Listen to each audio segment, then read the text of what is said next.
ہادیو رہنما ہمارے علماء، ہو کبھی درپیش جو کوئی مسئلہ، پوچھ لیں حاضر ہوں ہم ان کی بارگاہ۔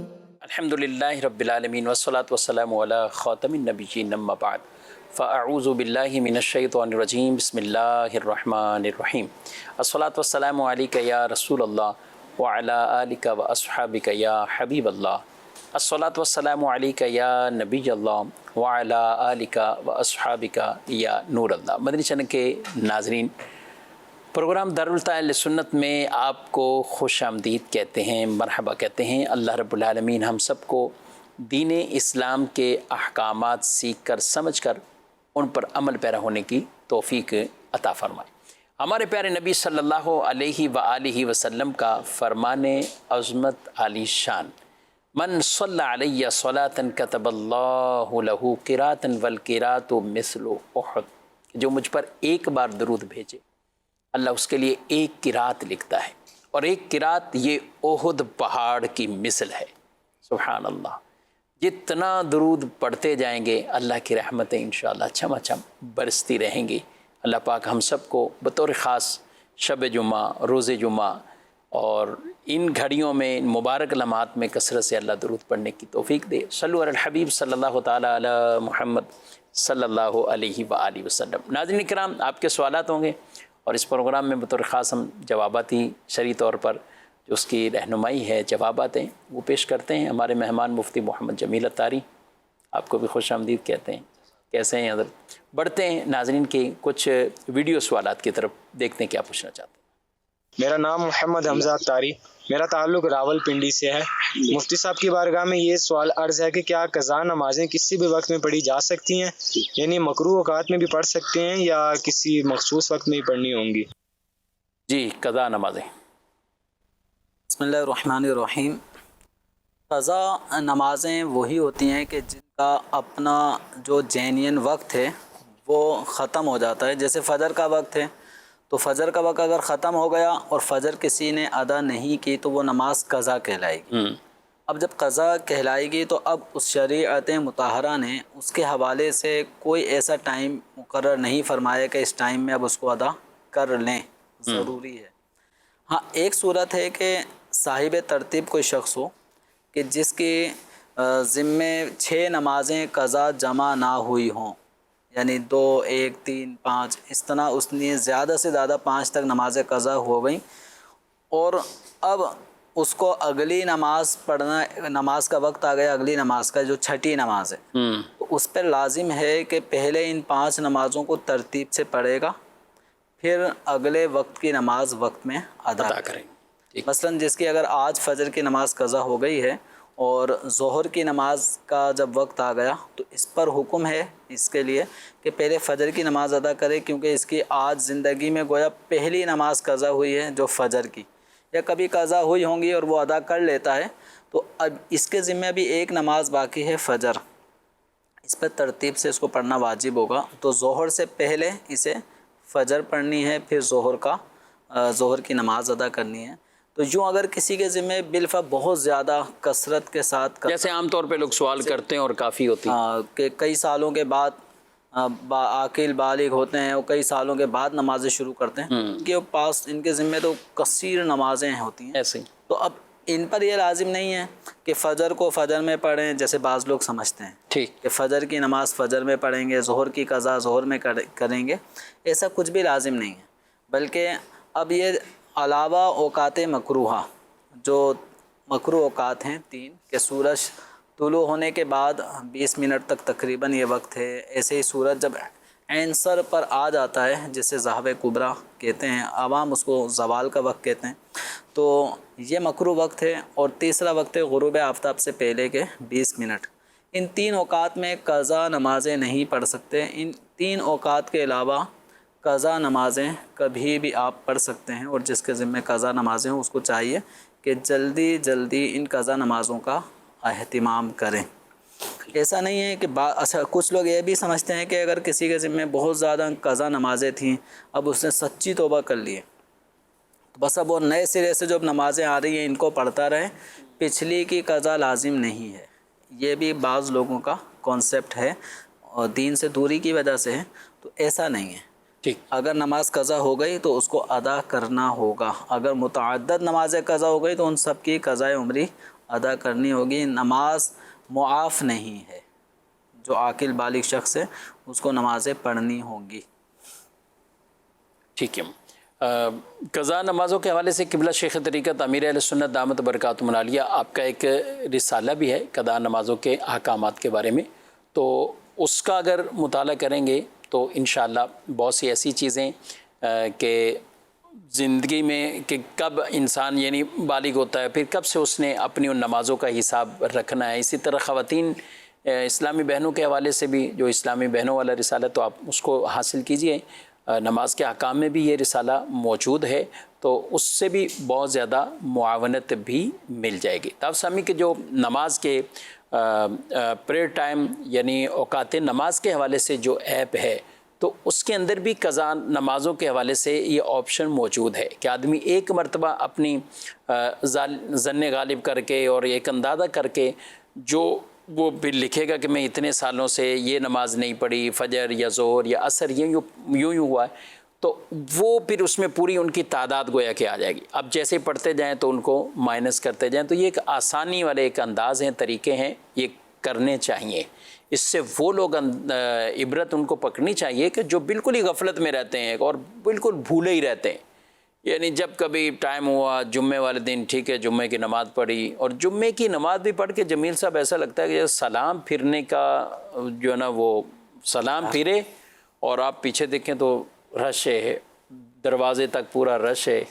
مساجد والے جو چندہ کرتے ہیں تو وہ بھی پریشان ہوتے ہیں، تو جو باہر کھڑے ہوتے ہیں ان کو بھی باہر تک اپنے بندے کھڑے کرنے پڑتے ہیں کہ نماز میں انہوں نے سلام پھیرنا ہے، دعا کا بھی انتظار نہیں کرنا۔ ایسے نمازیوں کو آپ کیا کہیں؟ دیکھیں، نماز اطمینان سے پڑھنی چاہیے۔ ایسا تو شاید ہی کوئی شخص ہو کہ جو اتنی ایمرجنسی میں ہو کہ امام صاحب کے سلام پھیرتے ہی اب اس کو فوراً نکلنا ضروری ہو گیا ہو، تو ایسی ایمرجنسی والی صورت عمومی طور پہ نہیں ہوتی، اور بالخصوص جمعۃ المبارک میں بھی اس طرح کے پرابلمس کم ہی لوگوں کو درپیش ہوتے ہیں۔ تو اطمینان کے ساتھ نماز پڑھیں، اطمینان کے ساتھ مسجد میں آئیں، عبادت کریں۔ نماز پڑھنے کے بعد بھی نماز کی جگہ پر بیٹھنا یہ ایک مستحب عمل ہے، کچھ ذکر و اذکار کا سلسلہ جاری رکھیں۔ تو نماز کے بعد جو نوافل رکھے گئے ہیں تو ان نوافل کا، سنتوں کا اہتمام کریں۔ تو جمعۃ المبارک کے بعد بھی 2 فرض ادا کرنے کے بعد 4 سنتیں ہوتی ہیں، پھر 2 سنتیں ہیں، اس کے بعد پھر 2 نفلیں، تو گویا جمعۃ المبارک کے 2 فرض ادا کرنے کے بعد بھی آپ کے پاس 8 رکعتیں پڑھنا ہیں۔ تو ان میں 4 سنتیں موقدہ ہیں، بعد والی، پہلے والی بھی موقدہ ہیں، اور 2 سنت وہ بھی قریب قریب موقدہ کے ہیں، اور باقی 2 رکعت وہ نفل ہیں۔ تو یہ 8 رکعت بعد والی ہیں، تو ان کو بھی پڑھنے کا اہتمام کرنا چاہیے۔ تو نیت فرما لیں کہ جمعۃ المبارک کی مکمل جو 14 رکعتیں ہیں وہ انشاءاللہ پوری ادا کروں گا۔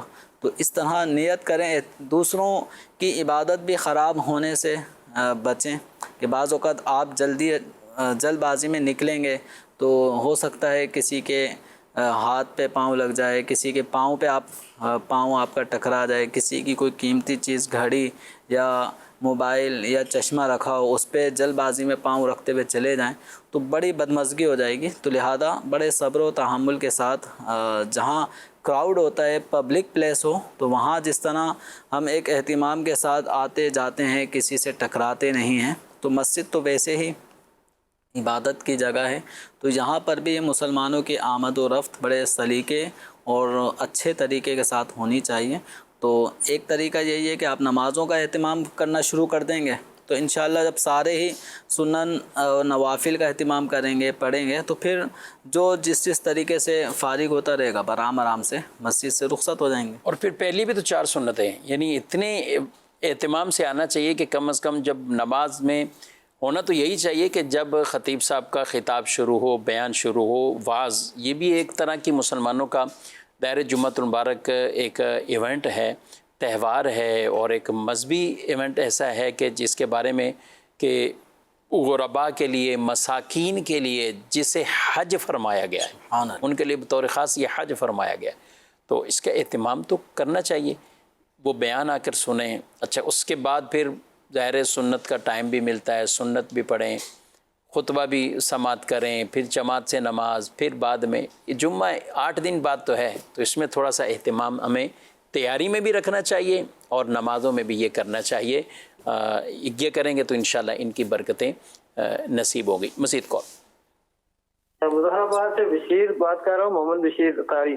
مفتی صاحب کے بارگاہ میں میرا سوال ہے کہ فجر کی نماز سورج طلوع ہونے کے بعد ہم قضا پڑھیں گے یا ادا پڑھیں گے، اور سنت کے بارے میں کیا معاملہ ہوگا؟ سورج طلوع ہونے کے بعد بھی آپ قضا اور ادا میں آپ کو کچھ شبہ ہو رہا ہے، کیا کہیں گے جی؟ دیکھیں فجر کا ٹائم جو شروع ہوتا ہے وہ صبح صادق سے، یعنی جس ٹائم سحری کا وقت ختم ہوتا ہے اور اس وقت نماز کا وقت شروع ہوگا صبح صادق سے، اور یہ وقت رہتا ہے طلوع آفتاب تک۔ جب سورج طلوع ہو جاتا ہے فجر کا وقت ختم ہو جاتا ہے۔ اب اس کے بعد جب وقت ہوگا 20 منٹ کا، یہ مکروہ وقت ہوگا۔ سورج طلوع ہونے کے بعد جب یہ 20 منٹ کا دورانیہ گزر جائے گا تو اب آپ کے لیے نماز پڑھنا بالکل جائز ہے۔ اب معاملہ یہ ہے کہ جب سورج طلوع ہو چکا، فجر کا وقت ختم، اب آپ کی یہ نماز فجر کی اگر نہیں پڑھی تھی تو قضا ہو گئی، اب اس کو ادا کرنا ہے۔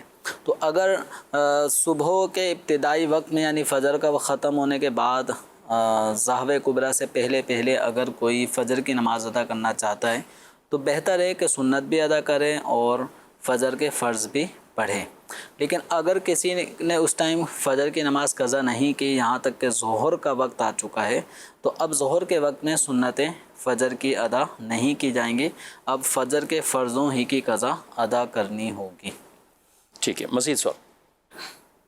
جی میں محمد اعظم سرگودا سے بات کر رہا ہوں۔ میرا سوال یہ ہے کہ جمعہ کا خطبہ کے درمیان جو بیٹھنے کا ٹائم ہوتا ہے وہ زیادہ سے زیادہ اور کم سے کم کتنا ہونا چاہیے، اور جمعے کا خطبہ جو ہے وہ لمبا یا چھوٹا کتنا زیادہ سے زیادہ ہونا چاہیے؟ جی خطبے کے درمیان بھی بیٹھنا ہے، اور جمعۃ المبارک کے جو 2 خطبے ہیں ان کے درمیان بیٹھنا سنت ہے، اور اس میں کچھ تکبیرات غالباً 14 تکبیرات تک کا فاصلہ اور گیپ 2 خطبوں کے درمیان دینا یہ سنت لکھا ہے۔ تو اب خطیب صاحب پہلا خطبہ دینے کے بعد بیٹھ جائیں گے اور 14 مرتبہ اللہ اکبر جتنی دیر میں کہا جائے، تو یہ تکبیر کہیں گے، بلکہ 14 مرتبہ اللہ اکبر بیٹھ کر کہیں گے، اس کے بعد پھر دوسرے خطبے کے لیے کھڑے ہوں گے۔ اب یہ خطبہ کتنا ہونا چاہیے؟ تو اصل میں خطبہ نبی پاک صلی اللہ تعالی علیہ وآلہ وسلم کے مبارک دور میں اور صحابہ کرام علیہم رضوان کے دور میں یہی وہ واعظ و نصیحت پر مشتمل ایک اسپیچ سمجھ لیں کہ جس طرح ہمارے ہاں اردو زبان میں عوام الناس کو کچھ قرآن و حدیث اور اس کے کچھ احکامات سکھائے جاتے ہیں، تو وہ ہمارے ہاں ایک مقرر صاحب کی تقریر ہو گئی، خطیب کا صاحب کا خطاب ہو گیا، تو ہم اس کو بیان کہتے ہیں۔ اس کے بعد پھر وہ جو جمعۃ المبارک کی شرط ہے خطبہ، تو اب پھر وہ عربی زبان میں چونکہ تواتر کے ساتھ سلسلہ چلا آ رہا ہے تو اس شرط کی ادائیگی بھی کرنی ہے، اور مسلمانوں کو عربی زبان میں واعظ و نصیحت بھی کرنی ہے۔ تو اب یہاں پر عوام الناس کو مد نظر رکھتے ہوئے خطبے کو دیکھا جا سکتا ہے کہ اس میں کتنا وقت صرف ہو، کتنا بڑا ہو۔ تو عام طور پہ جو خطبات رضویہ ہیں، اور اس طرح مکتبۃ المدینہ سے بھی خطبات کی کتاب فیضان خطبات رضویہ غالباً اس نام سے ہے، تو یہ کتاب مل جائے گی۔ اس کے اندر ایک مناسب مقدار میں خطبے، جمعۃ المبارک کے، عیدین کے خطبے، نکاح کے خطبے، یہ اس کتاب کے اندر مل جائیں گے۔ یہ زیادہ لمبے اور بہت مختصر بھی نہیں ہیں، ایک یوں سمجھیں کہ درمیانے مقدار میں یہ خطبے موجود ہیں، تو ان کو پڑھا جا سکتا ہے۔ اب یہ ہے کہ بعض خطیب بہت لمبے خطبے پڑھتے ہوں گے، طرزیں بھی لمبی ہے، پھر وہ بہت آہستہ آہستہ پڑھتے ہوں گے، تو اس وجہ سے شاید وہ 2-1 صفحے کا خطبہ وہ لگتا ہوگا جیسے کہ بہت طویل انہوں نے خطبہ دیا ہے۔ تو اس حوالے سے جو خطبہ ہیں، جمعۃ المبارک پڑھانے والے ہیں، ان کو بھی چاہیے کہ لوگوں کی رعایت رکھیں، اور چونکہ عمومی طور پہ پاکستان کے اکثر شہروں میں جمعۃ المبارک کا دن ورکنگ ڈے ہے، اور لوگ اپنے کام سے کچھ ٹائم نکال کر جمعۃ المبارک کے لیے حاضر ہوتے ہیں، تو خطبہ کو بھی چاہیے کہ اس دوران خطبہ ہے بہت زیادہ طویل نہ ہو، یا اگر ہے تو اس کو اتنی آہستہ نہ پڑھیں کہ لوگ کہیں خطبہ سننے آ جائیں۔ ان سے اکتا رہے ہوں۔ تو اس حوالے سے احتیاط کرنی چاہیے کہ مسلمانوں پر عبادت کا یہ دورانیہ بوجھ نہ بنے، بلکہ خوشی خوشی وہ اس عبادت کے عمل کو بجا لائیں۔ اچھا، وجوب اس سے اگر کوئی مختصر بھی خطبہ ہے جس میں اللہ کی حمد ہے، درود ہے، اس طرح کی چیزیں شامل ہے، وجوب تو ادا ہو جائے گا، خطبے کا واجب ادا ہونا؟ خطبے کے واجب خطبہ جو کہ جمعۃ المبارک کے لیے شرط ہے، تو اس کی ادائیگی کے لیے الحمدللہ بھی اگر کسی نے بنیت خطبہ کہا تو اس سے خطبے کی یہ شرط تو پوری ہو جائے گی، وجوب ادا ہو گیا، واجب ادا ہو جائے گا۔ اب مسئلہ یہ کہ اگر کوئی خطیب جمعۃ المبارک کے لیے کھڑے ہوں اور الحمدللہ کہہ کر پھر بیٹھ جائیں تو لوگ کہیں گے یہ، پھر کھڑے ہو جائیں پھر کہیں سبحان اللہ والحمدللہ ولا الہ الا اللہ واللہ اکبر، یعنی ان کلمات سے خطبے کی شرط کی ادائیگی ہو گئی۔ لیکن چونکہ عمومی طور پہ ایسا کہیں پر بھی خطبہ نہیں سنا گیا عوام الناس کے لیے، پھر یہ ایک عجیب سی بات ہوگی۔ ظاہر ہے اتنا تو نہیں ادا کریں گے، یعنی اس کی کمی، بعض ایسے نہیں کہ اس کو بہت چھوٹا سمجھتے ہوں۔ اب بعض اوقات ایسا ہوتا ہے کہ کوئی خطیب صاحب اب وہ الحمدللہ رب العالمین والصلاۃ والسلام علی سید المرسلین اما بعد فاعوذ باللہ من الشیطان الرجیم یہ بھی پڑھ کے بسم اللہ پڑھ لی، ایک دو آیتیں پڑھیں، ایک دو حدیثیں پڑھیں اور ختم کر کے بیٹھ گئے، تو یہ تو کوئی ایسی کوئی اس میں کوئی عرض نہیں، اس طرح بھی خطبہ ادا ہو جائے گا۔ خطبہ دراصل واعظ و نصیحت ہے، واعظ و نصیحت۔ تو جمعۃ المبارک کے اندر جو خطبہ دیا جاتا ہے تو یہ ایک واعظ و نصیحت کی صورت ہوتی ہے، تو اس انداز سے نماز کا خطبہ جو کہ شرط ہے وہ ادا بھی ہو جاتا ہے، اور عربی زبان کے اندر یہ مسلمانوں میں تواتر کے ساتھ یہ معمول صحابہ کرام علیہم رضوان کے دور سے اب تک یہ چلا آ رہا ہے، تو اس لیے عربی زبان کے علاوہ دیگر زبانوں پر خطبے پر اکتفا نہیں کر سکتے، یعنی کوئی یہ کہے کہ امام صاحب نے بھی آدھے گھنٹے کا بیان کر تو لیا، وہی خطبہ بس وہی کافی ہے، یہ اس سے وہ مقصد حاصل نہیں ہوگا۔ خطبہ سے پہلے نماز میں بھی آئیں تو خطبہ سے پہلے ہی آئیے۔ ایک حدیث پاک ہے جس میں یہ فرمایا گیا کہ جو فرشتے ہیں جمعہ کی نماز میں آنے والوں کے نام اپنے رجسٹر میں لکھتے ہیں، ان دفتروں میں لکھتے ہیں، رجسٹروں میں لکھتے ہیں۔ جب خطیب خطبہ کہتے ہیں تو اس وقت فرشتے بھی اس خطبے کو سننے میں مشغول ہو جاتے ہیں۔ اب خطیب کا خطبہ سن رہے ہیں اور وہ اپنے رجسٹر بند کر لیتے ہیں، اب جو آتا ہے اس کا نام نہیں اس میں لکھا جاتا، یعنی اب آنے والے کا نام فرشتوں کے اس رجسٹر میں نہیں لکھا جاتا۔ میں یہ نہیں کہہ رہا کہ خطبے کے بعد یا خطبے کے دوران کوئی نمازی مسجد میں آیا تو اس کا جمعہ نہیں ہوگا، جمعہ ہو جائے گا، جمعے کی ادائیگی ہو جائے گی، چاہے بالفرض کسی نے خطبے کے دوران آیا یا خطبے کے ہی بعد آیا مسجد میں، جماعت اس کو مل گئی۔ یہ جماعت کے لیے شرط ہے، امام نے خطبہ کہا ہے، لوگ بھی وہاں سامعین بھی سننے والے ہیں، خطبہ ادا ہو گیا اور جمعے کی نماز بھی درست ہو جائے گی، لیکن ان لوگوں کے نام ان رجسٹروں میں نہیں لکھے جاتے۔ تو کوشش یہی کریں کہ جلد سے جلد جمعہ کی نماز کے لیے آپ آئیں، تو تاکہ اس میں ہمیں ثواب بھی زیادہ سے زیادہ حاصل ہو۔ مزید سوال؟ محمد کامران عرض کر رہا ہوں، میرا سوال یہ ہے کہ جیسے حاجی جو حج کرنے گئے ہوئے ہیں ان کے اوپر وہاں تو ایک قربانی ہے حج پر جو ہوتی ہے، تو کیا ان کی پاکستان میں بھی قربانی اسی دن جو عید میں ہوتی ہے، تو کیا ان کے اوپر قربانی واجب ہے پاکستان میں بھی؟ مزید سوال؟ میرا یہ سوال ہے کہ اپنے ذہن میں جان بوجھ کر خفیہ خیال لانے سے کیا بندہ ایمان سے خارج ہو جاتا ہے؟ تو اگر خارج ہو جاتا ہے اس کے توبہ کا طریقہ کار کیا ہوگا؟ ٹھیک ہے، حاجی جو حج پر گئے ہوئے ہیں، بہت دفعہ آپ نے یہ مسئلہ بیان کیا ہے، لیکن اب تو آ چکے ہیں تقریباً کہ آپ اس وقت حالت اقامت میں مقیم تھے یا مسافر تھے اور پھر غنی بھی تھے، قربانی کی شرائط بھی پائی جاتی ہیں، یہ ساری ڈیٹیل اور تفصیل۔ صرف ایک جملہ میں عرض کر دوں کہ جو غنی ہو اور مقیم بھی ہو، قربانی کی استطاعت والا نصاب بھی ہے اور وہاں اس کی حالت اقامت چل رہی ہے حج کے دنوں میں بھی، قربانی کے دنوں میں، تو اس پر قربانی واجب تھی۔ اب اگر اس نے قربانی نہیں کی تو قربانی کے چونکہ وقت جا چکا، اب ایک بکری کی رقم صدقہ کرے گا، یہ ایک بکری کی رقم، اب جتنے نے ایسے لوگوں نے ترک کی ہیں تو وہ ایک ایک بکری کی رقم صدقہ کریں گے۔ دوسرا ہمارا سوال تھا کہ کفریہ کچھ گمان ایسے آنا، کیا اس کی وجہ سے بھی کوئی کفر کا حکم ہوگا؟ وسوسے آئے، کوئی گمان آئے؟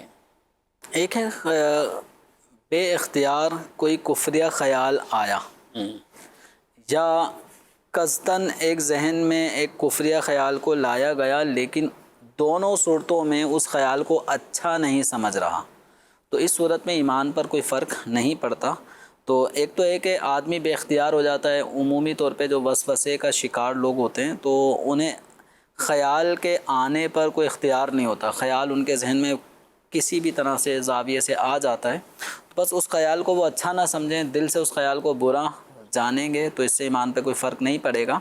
اسی طرح کوئی کفریہ خیال، کوئی کفریہ کام، اس کا قصداً تصور کیا جا رہا ہے، مثلا کوئی رائٹر ہے، کوئی مصنف ہے اور وہ دیکھ رہا ہے کہ ہمارے دور میں لوگ کون کون سے کفریہ جملے بولتے ہیں اور وہ اس طرح کے معاذ اللہ، ٹھیک ہے، اب وہ جیسے بھی کفریہ جملے ہیں وہ اس لیے سوچ رہا ہے تاکہ میں لکھوں، لکھ کر مسلمانوں کی رہنمائی کروں کہ ان خیالات، یہ تو جو سوچا ہے، جو اس طرح کے لوگ عقیدے رکھے ہوئے ہیں وہ کفری عقیدے، تو اس طرح کفریہ خیال یا کفریہ عبارت سوچنا اور پھر مسلمانوں کی رہنمائی کے لیے کتاب تحریر کرنا یا اسپیچ کرنا تاکہ مسلمان ان کفریہ عقائد سے بچیں، تو اس میں بھی کوئی حرج نہیں ہے۔ ظاہر ہے یہ تو علم پھیلانے کے لیے اور ان کے ایمان کی حفاظت کے لیے۔ ہاں، تو اس کے علاوہ کوئی ایسا کفریہ خیال یا تصور ذہن میں آتا ہے اور آدمی اس کفریہ بات کو اچھا سمجھ رہا ہے، تو اب یہاں پر پھر پہلو آ جائے گا کہ وہ جملہ کفریہ کس نوعیت کا تھا، کفر لزومی تھا، کفر التزامی تھا، تو پھر اس اعتبار سے اس شخص کے بارے میں کوئی حکم لاگو ہوگا، نافذ ہوگا۔ تو اس اعتبار سے بندے کو چاہیے کہ اپنے ذہن کو کفر اور اس طرح کے خیالات فاسدہ سے محفوظ رکھے اور لا حول ولا قوت الا باللہ اس کی کثرت کرے، اعوذ باللہ من الشیطان الرجیم یہ پڑھتے رہے، آمنت باللہ و رسولہ اس کا ورد کرے۔ تو اس طرح کی چیزیں پڑھنے سے اور اچھی صحبت اختیار کرنے سے انشاءاللہ یہ کفریہ وسوسوں سے انشاءاللہ جان چھوٹے گی۔ کچھ ایس ایم ایس بھی ہیں، ان کو شامل کرتے ہیں۔ کیا عورت قبرستان جا سکتی ہے اگر بیٹا چھوٹا ہو؟ تو کیا بیٹی باپ کی قبر پر جا سکتی ہے؟ اللہ پاک ان کے والد کی مغفرت فرمائے، آمین۔ دل میں ہوتا ہے ظاہر ہے کہ دنیا سے والد جا چکے ہیں تو اب کوئی نہ کوئی کہتا ہے کہ جائیں، قبر پہ جائیں، یہ تو ایک اچھا عمل ہے، لیکن گھر میں کوئی بھی نہ ہو، یا جیسے یہ کہہ رہے ہیں کہ بیٹا ہے وہ تو چھوٹا ہے، تو اب کیا بیٹی کسی کے ساتھ یا مرنے والے کی اہلیہ جائے، کیا کرنا چاہیے؟ خواتین کو قبرستان جانے کی ممانعت ہے۔ اب یقیناً وہ اپنے عزیز کی قبر پر ہی جانے کے حوالے سے خیال آتے ہیں کہ والد کی قبر پہ جائیں یا بھائی کی قبر پہ یا شوہر کی قبر پہ جائیں یا بیٹا ہوتا ہے اس کی قبر پہ جائیں، تو چونکہ یہ حکم علی العموم ممانعت کا ہے تمام تر خواتین کے لیے ہی، تو جو بچیاں بالغہ ہو چکی ہیں تو ان کے لیے بھی یہ ممانعت کا حکم رہے گا۔ البتہ بہت چھوٹی بچیاں جیسے 3-4 سال کی، 5 سال کی، تو اس طرح کی بچیاں اگر اپنے والد سرپرستوں کے ساتھ، جیسے چھوٹے بچے قبرستان چلے جاتے ہیں، تو اس طرح چھوٹی بچیوں کو اگر کوئی قبرستان لے جاتا ہے تو اس میں کوئی شرعی قباحت نہیں ہے۔ البتہ بعض اوقات یہ ہوتا ہے کہ بچوں کو قبرستان جانے نہ جانے کے حوالے سے عوام میں بہرحال ایک احساس کمتری یا توہمات والے پہلو زیادہ غالب ذہن میں آ جاتے ہیں، تو اس وجہ سے بھی بچوں کو قبرستان نہیں بھیج رہے ہوتے ہیں۔ تو اب ایسے کمزور اعتقاد رکھنے والے لوگوں کو چاہیے کہ پھر اپنے بچوں کو نہ بھیجیں، کہ پتہ چلا کہ تاکہ یہ نہ ہو کہ اللہ نہ کرے کہیں کوئی تقدیر میں کوئی چیز لکھی تھی اور وہ اس پہ ڈال دی کہ چونکہ قبرستان لے کے گئے تھے اب اس وجہ سے اس کے ساتھ ایسا ہو گیا۔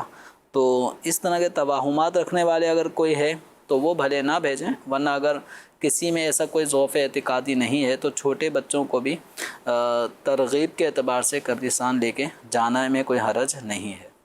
ٹھیک ہے، قبرستان جانا بھی چاہیے، جمعۃ المبارک کو بطور خاص جائیں تو اچھی بات ہے۔ جن کے ماں باپ دنیا میں نہیں ہیں، جمعۃ المبارک کو جانے سے اور پھر وہاں پر سورہ یاسین شریف کی تلاوت کا اگر موقع میسر آتا ہے تو اس میں مغفرت کی، بخشش کی وہ بشارتیں ہیں۔ سورہ یاسین شریف کی تلاوت بھی کرنی چاہیے، اپنے مرحومین کی قبروں کو بھول نہیں جانا چاہیے۔ اس سے 2 فائدے ملتے ہیں۔ ایک تو قبر کو دیکھ کر اپنی قبر یاد آتی ہے، آخرت یاد آتی ہے، اور یہ آنی چاہیے۔ اگر یہ سوچ وہاں نہیں پیدا ہوتی تو ناظرین کرام اس سوچ کو ہمیں بنانا ہے کہ ہم قبرستان کیوں جا رہے ہیں۔ آخرت یاد بھی آئے گی، اپنی موت بھی یاد آئے گی، اس سے آدمی کے اعمال وہ درست رہیں گے۔ دوسرا مقصد یہ ہے کہ جب ہم قبرستان جاتے ہیں تو ہمارے وہاں جانے سے، تلاوت کرنے سے، کچھ تسبیحات پڑھنے سے وہاں قبر والوں کو انسیت ملے گی، انہیں سکون محسوس ہوگا۔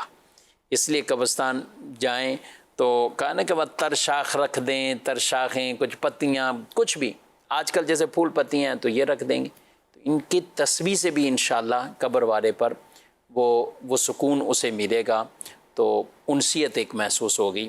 یہ بھی ایک فوائد ہیں۔ تو قبرستان جاتے رہنا چاہیے شریعت کے دائرہ کار اور احکامات کو ملحوظ رکھتے ہوئے۔ مزید سوال؟ تو سوال میرا یہ ہے کہ جو ہے نا جب سامی اللہ لمن حمیدہ نہیں کہتے ہیں نماز میں، تو مجھے ایک بندے نے بتایا ہے کہ اس میں کہنا ہے کہ حمدن کثیرن طیبن مبارکن، اس کے بعد کہنا ربنا لک الحمد، یہ جائز ہے یا اس کا کیا ہے؟ اچھا، انہوں نے یہ کلمات پہلے کہہ دیے، کیا کہتے ہیں؟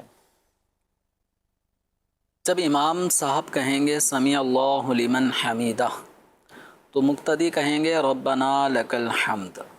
اب چونکہ امام صاحب عمومی طور پہ اتنا ٹائم نہیں دیتے کہ آپ یہ مزید آگے دعا کو اٹیچ کریں، تو جب آپ اکیلے نماز پڑھ رہے ہوں تو پھر ضرور اس کا آپ اہتمام کر لیں کہ سمیع اللہ لمن حمیدہ کہہ کر رکوع سے کھڑے ہو گئے، کھڑے ہونے کے بعد اب آپ کہیں ربنا لک الحمد، یا آپ کہیں اللہم ربنا ولک الحمد۔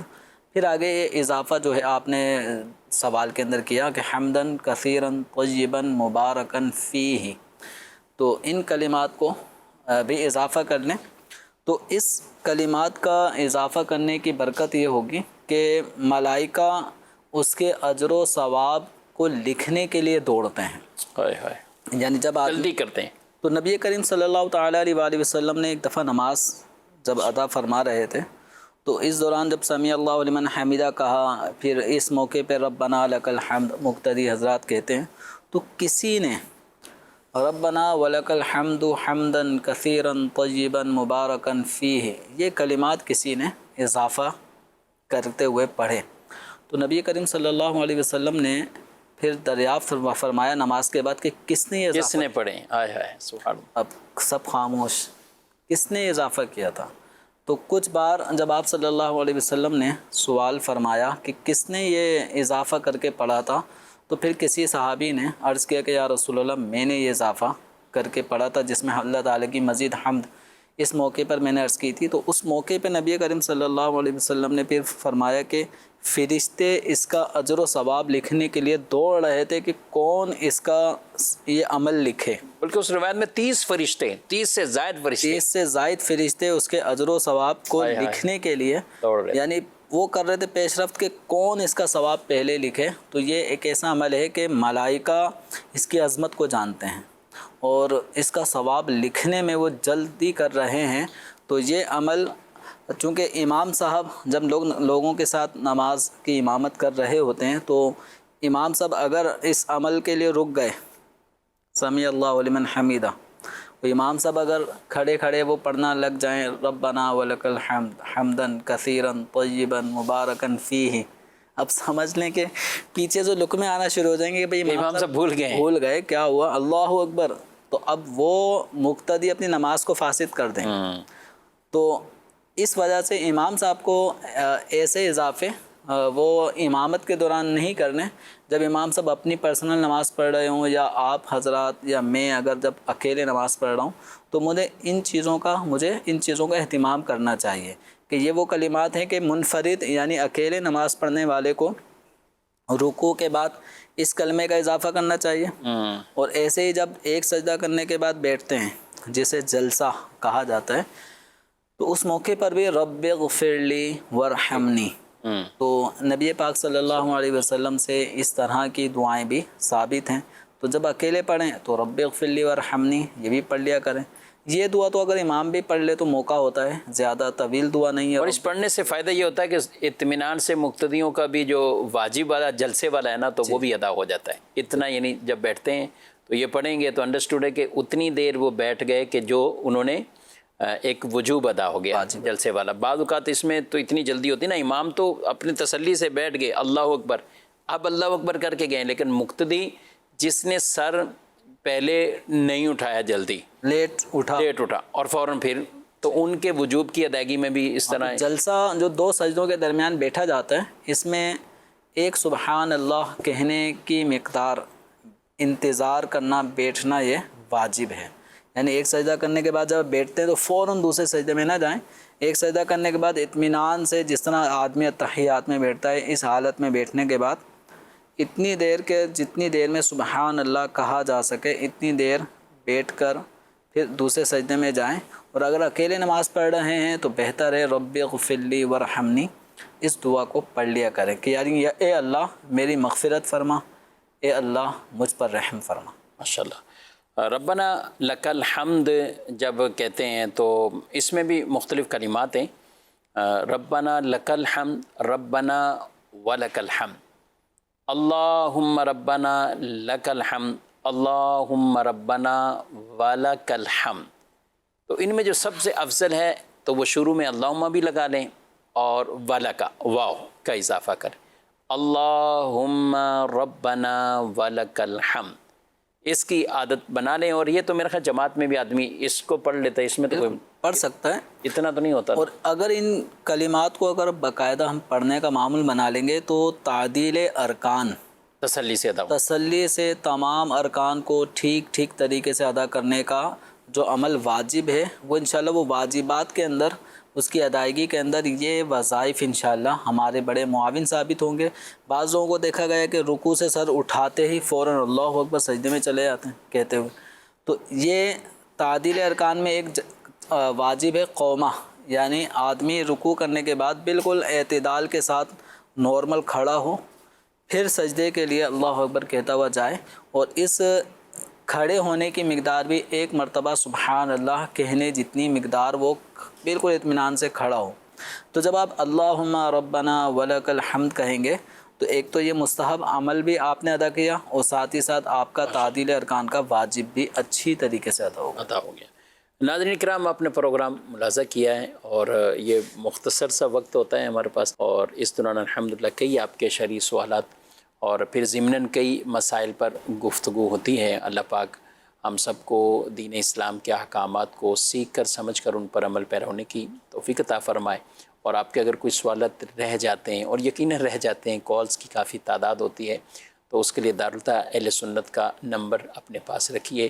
تو وہاں پر آپ رابطہ کریں گے تو انشاءاللہ آپ کو براہ راست دارالتا میں موجود علم دین مفتی صاحب جو بھی آپ کے ان ٹائمنگ کے اندر آپ فون کریں گے تو انشاءاللہ آپ کی رہنمائی کر دی جائے گی. اللہ پاک ہم سب کو عمل کی توفیق عطا فرمائے. آمین بجاہ النبی الامین صلی اللہ علیہ وسلم. ہادی و رہنما ہمارے علماء، ہو کبھی درپیش جو کوئی مسئلہ، پوچھ لیں حاضر ہوں ہم ان کی بارگاہ.